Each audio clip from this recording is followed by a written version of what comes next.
नमस्कार दोस्तों, I am Anil and Google ads में आज हम बात करेंगे RSA एड्स की, यानी कि रिस्पॉन्सिव सर्च एड्स की। जब भी आप गूगल में सर्च कैंपेन क्रिएट करते हो तो उसमें आपको एड ग्रुप बनाना होता है और हर एड ग्रुप्स में एड कॉपी होती है जो कि यूजर को दिखता है जब यूजर गूगल में सर्च करता है। तो उसमें एक एड्स हम बनाते हैं रिस्पॉन्सिव सर्च एड्स, जिसको RSA हम बोलते हैं।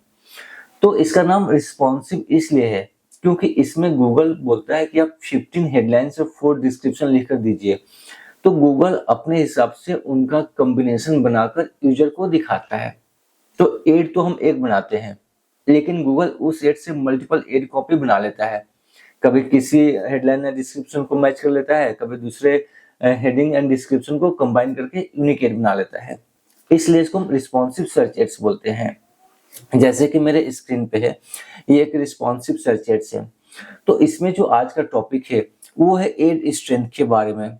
जैसे कि जो मेरे स्क्रीन पे है एक एड अब मैंने एडिट किया है, इसका एड स्ट्रेंथ गुड है। तो आपको इसी को समझना है। ये एक इम्पोर्टेंट मैट्रिक्स है जिससे आपको ये आइडिया मिलता है कि आपने एड कितना अच्छा बनाया है।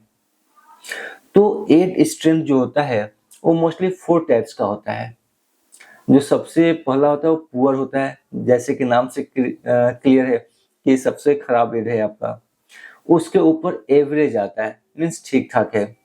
उसके ऊपर गुड एड स्ट्रेंथ आता है, जैसे कि अभी जो एड दिख रहा है इसका एड स्ट्रेंथ गुड है। और उसके साइड में मैट्रिक्स दिया हुआ है आपको। एड मोर हेडलाइंस आपका चेक है, पॉपुलर कीवर्ड्स हो गया, हेडलाइंस, डिस्क्रिप्शन, सब कुछ ओके है। तो इसका जो एड स्ट्रेंथ गूगल ने असाइन किया है वो गुड है। इसके ऊपर एक्सीलेंट होता है, मीन्स आपका एड्स बिल्कुल सही बना है गूगल के सिस्टम के अनुसार। मैं बार बार बोल रहा हूँ कि ये एड स्ट्रेंथ गूगल का एल्गोरिथम है, बाकी बैकएंड में उसका कैलकुलेशन है, सिस्टम है जो डिसाइड करता है कि आपने जो नीचे हेडलाइंस लिख रखा है, यहाँ पे हेडलाइंस डिस्क्रिप्शन, उसके बेसिस पे वो कैलकुलेट करता है। तो एड स्ट्रेंथ 4 टाइप्स के होते हैं। पहला होता है poor, then average, then goods और देन एक्सीलेंट। तो जो पुअर होता है, गूगल बोलता है कि आपका एक पुअर है, इसको आप अच्छा बनाइए सो दैट कि रिजल्ट अच्छा है। जो एवरेज होता है उसमें आप थोड़ा सा अच्छा से हेडलाइन लिखते हो, डिस्क्रिप्शन लिखते हो जो आपका होता है, जैसे कि यहाँ पे लिखा हुआ है।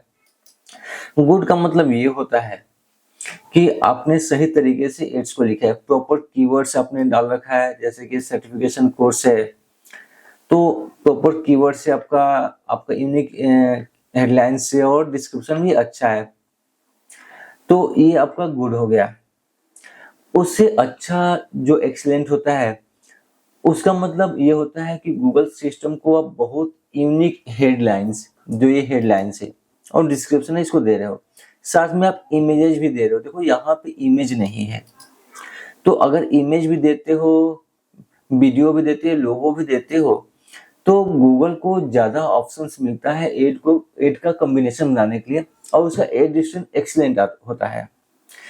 उससे क्या होता है कि ओवर द टाइम आपको परफॉर्मेंस ज्यादा अच्छा मिलने के चांसेस होते हैं।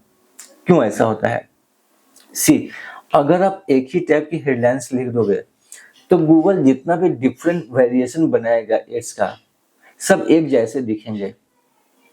लेकिन जब आप यूनिक हेडलाइंस लिखते हो तो जितना भी आपका वेरिएशन बनता है, सपोज कि 10 एड्स गूगल बनाता है अपना कंबाइन करके हेडिंग्स और डिस्क्रिप्शन को, तो यूनिक एड्स बनेंगे।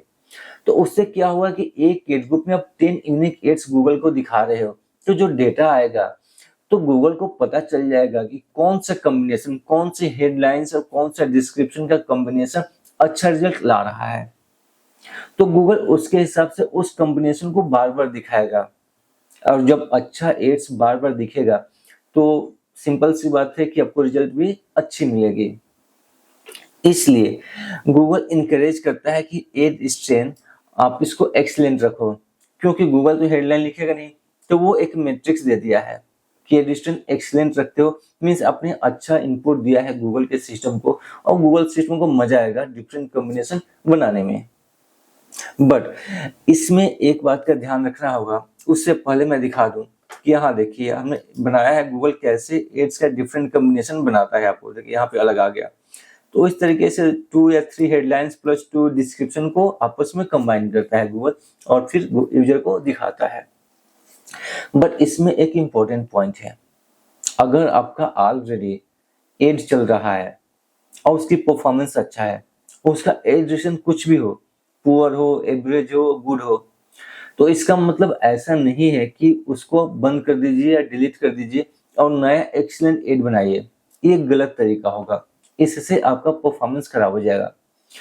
कभी कभी पुअर एड्स भी बहुत अच्छा परफॉर्मेंस लाते हैं क्योंकि यूजर को रिलेवेंट लगता होगा और या मैसेजिंग क्लियर होगी, एक्यूरेट होगी उसमें। तो एड्स की रिलेवेंसी एंड एक्यूरेसी ज्यादा इंपॉर्टेंट है। तो अगर आपको फिर भी लगता है कि नहीं मेरा एड स्ट्रेंथ पुअर है, अगर एक्सीलेंट रहता तो मुझे ज्यादा अच्छा रिजल्ट मिलता, तो उस केस में उसको आप कंटिन्यू रखिए और साइड में उसमें एक और एड उसी एड ग्रुप में बना दीजिए जो एक्सीलेंट हो। फिर दोनों को रन करिए, 1 वीक 1 मंथ रन करने दीजिए। जब डेटा आएगा तो फिर आप साइड बाय साइड कंपेयर कर सकते हैं कि कौन सा एड ज्यादा अच्छा काम कर रहा है। आपका पुअर एड्स अच्छा काम कर रहा है, एक्सीलेंट एड्स अच्छा काम कर रहा है, उसके बेसिस पे आप डिसाइड कर सकते हैं कि आपको कौन सा एड रखना होगा। जस्ट फॉर योर रेफरेंस यहाँ पे 2 एड्स है, एक एक्सीलेंट है, गुड है। अब देखिए गुड जो एड है उसकी परफॉर्मेंस उतनी अच्छी नहीं है जितने की एक्सीलेंट है। तो एक नॉर्मल सी बात है कि जो एक्सीलेंट एड है उसकी परफॉर्मेंस ज्यादा अच्छी है, लेकिन कभी कभी पुअर एड्स की परफॉर्मेंस भी बहुत ज्यादा अच्छी हो सकती है। इसलिए बोल रहा हूँ कि हमेशा इस चीज का ध्यान रखना होगा।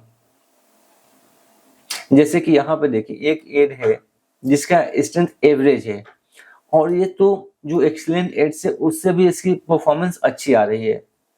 ये देखिए एवरेज है, इसकी भी अच्छी आ रही है। तो वही मैं बोल रहा हूँ कि ये 100% इस पे डिपेंड नहीं होना है, आपको एक्सीलेंट बनाना है। बट कभी कभी एवरेज एंड गुड एड्स भी अच्छा काम कर लेते हैं, बट कोशिश करना है कि एक्सीलेंट बनाना है और उसी एड ग्रुप में साइड में आप एक्सीलेंट एड्स भी बनाइए सो दैट कि आप कंपेयर कर सकते हैं। तो उम्मीद है कि इस वीडियो से आपको काफी कुछ सीखने को मिला होगा। वीडियो अच्छा लगा हो तो चैनल को सब्सक्राइब करिएगा एंड कोई क्वेरी हो तो आप कमेंट सेक्शन में पूछ सकते हैं। Thank you.